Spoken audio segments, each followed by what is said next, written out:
Friends, welcome again to my channel food world. সবাইকে শুভ বিজয়ার অনেক অনেক শুভেচ্ছা জানিয়ে আজকের পালক পনিরের রেসিপি আমি শুরু করছি। তাহলে চলুন রেসিপিটা দেখে নিই। আমি প্রথমেই 600 গ্রাম পালং শাক নিয়ে গোড়াটা ভালো করে কেটে নিয়ে পরিষ্কার করে ধুয়ে নিয়েছি। এরপর আমি একটা পাত্রে জল নিয়ে গ্যাসের ওপরে চাপিয়ে গরম করতে দিয়েছি। জলটা একটু গরম হয়ে গেলে আমি পালং শাকগুলো এর মধ্যে দিয়ে দেবো।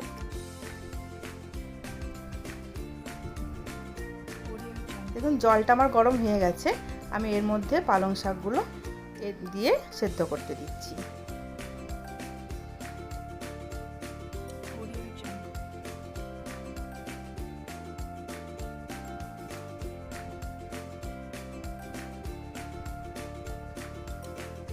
পালং শাকটা আমি কিছুটা সেদ্ধ করে নেব, খুব বেশিক্ষণ সেদ্ধ করার কোনো দরকার নেই।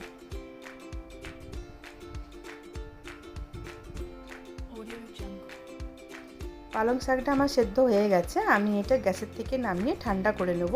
তারপরে এটা মিক্সির জারে দিয়ে পেস্ট বানিয়ে নেব। এখন আমি 300 গ্রাম পনির নিয়ে এরকম ছোট ছোট টুকরো করে কেটে নিয়েছি। তারপর আমি একটা কড়াই নিয়ে গ্যাসে চাপিয়েছি।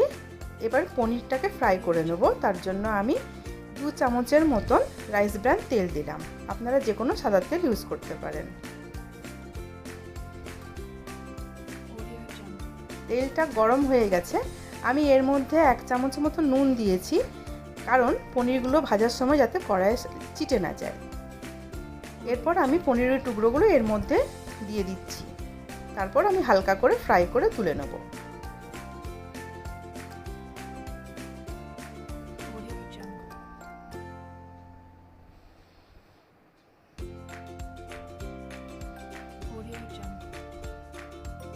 আমি কিছুটা পনির দিলাম, একসাথে সব পনিরটা দিলাম না।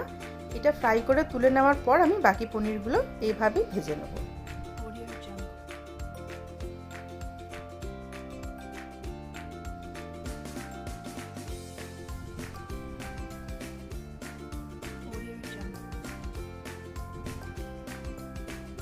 দেখুন আমার পনিরগুলো ফ্রাই করা হয়ে গেছে। এগুলো আমি একটা প্লেটে তেল ঝেড়ে ঝেড়ে ভালো করে তুলে নিচ্ছি।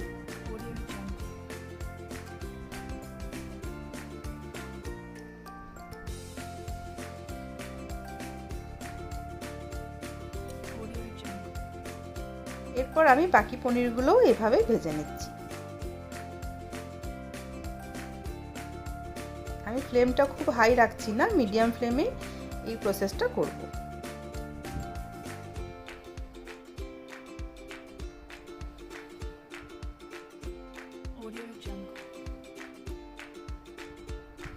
এরপর আমি 2টো টমেটো, 2টো কাঁচা লঙ্কা, 10-12টার কোয়ার মতন রসুন আর কিছুটা পরিমাণ আদা ভালো করে ধুয়ে টুকরো করে কেটে নিয়েছি। আর এগুলো আমি একসাথে জারে দিয়ে মিক্সিতে ব্লেন্ড করে নেব। এবার আমি কড়াইয়ে আরও কিছুটা তেল দিলাম। তেলটা গরম হয়ে গেলে আমি এর মধ্যে মিশাচ্ছি অল্প পরিমাণ জিরে, 2টো তেজপাতা, 2টো শুকনো লঙ্কা, আর দিচ্ছি সামান্য পরিমাণ হিং। তারপর আমি একটু হালকা করে ভেজে নিচ্ছি।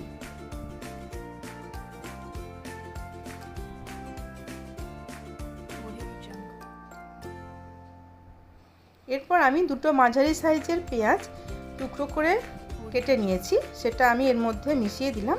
তারপরে হালকা ব্রাউন হওয়া পর্যন্ত আমি ভেজে নেব।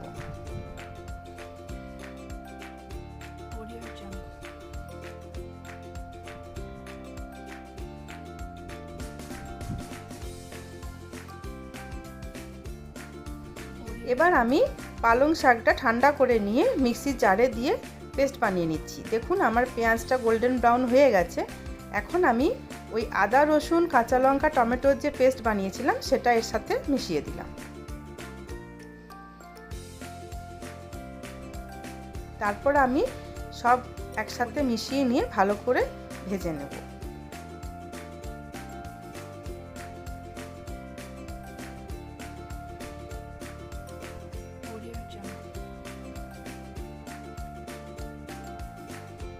কিছুক্ষণ ভেজে নিলাম।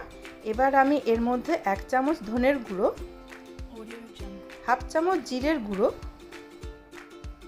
1 চামচ শুকনো লঙ্কার গুঁড়ো, হাফ চামচ কাশ্মীরি লাল লঙ্কার গুঁড়ো, 1 চামচ কসুরি মেথি মিশিয়ে নিয়ে ভালো করে আরও কিছুক্ষণ ভেজে নেব।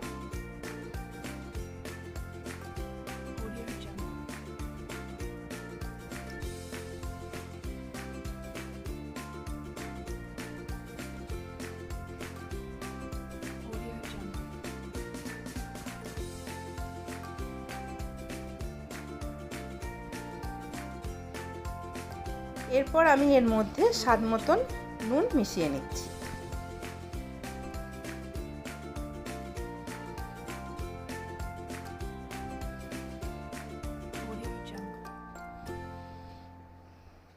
এভাবে আমি কিছুক্ষণ আরো ভেজে নিচ্ছি। এবার আমি এর মধ্যে 1 চামচ মতন চিনি মিশিয়ে নিলাম। তারপর আরো কিছুক্ষণ আমি ভেজে নেব।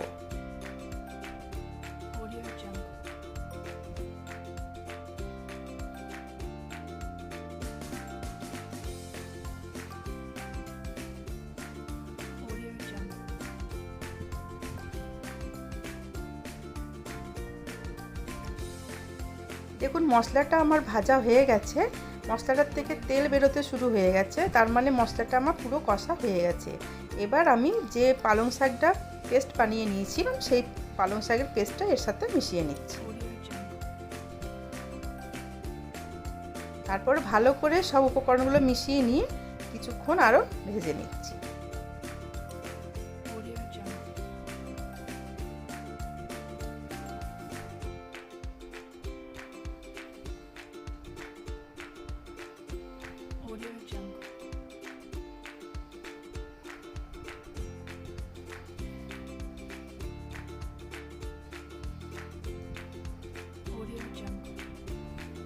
এরপর আমি এর মধ্যে একটু জল মেশালাম, ওই মিক্সি ধুয়ে জলটা দিলাম, মিক্সির জার ধোয়া জলটা, যেটাতে আমি পালং শাকটা ব্লেন্ড করেছিলাম, সেই জলটা এর সাথে মিশিয়ে নিলাম। তারপর আমি আর কিছুক্ষণ রান্না করে নিচ্ছি। দেখুন আমার পালং শাকের গ্রেভিটা পুরো হয়ে গেছে। এর মধ্যে আমি ভাজা পনিরগুলো মিশিয়ে দিচ্ছি।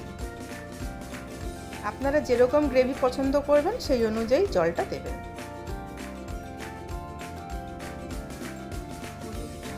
পনিরগুলো মিশিয়ে দিয়ে আমি আরও কিছুক্ষণ রান্না করে নিচ্ছি। এবার আমি এর মধ্যে 1 চামচ গরম মশলার পাউডার মিশিয়ে নিচ্ছি।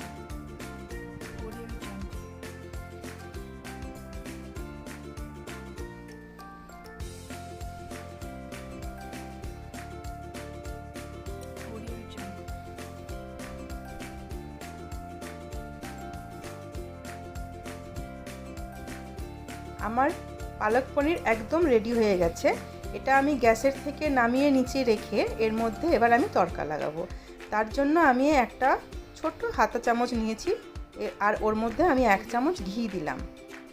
ঘিটা আমি একটু গলিয়ে নেব।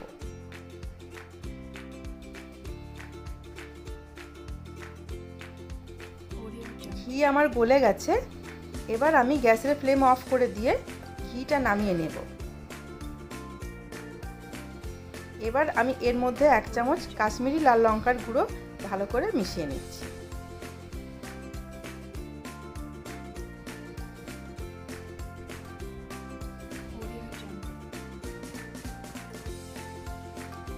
তারপর আমি পালক পনিরটার ওপরে হালকাভাবে ছড়িয়ে দেব। দেখুন আমার পালক পনির একদম রেডি হয়ে গেছে সার্ভ করার জন্য। আপনাদের আমার এই রেসিপি কেমন লাগলো সেটা কমেন্টে অবশ্যই জানান। সার্ভ করে নিয়েছি পালক পনিরটা।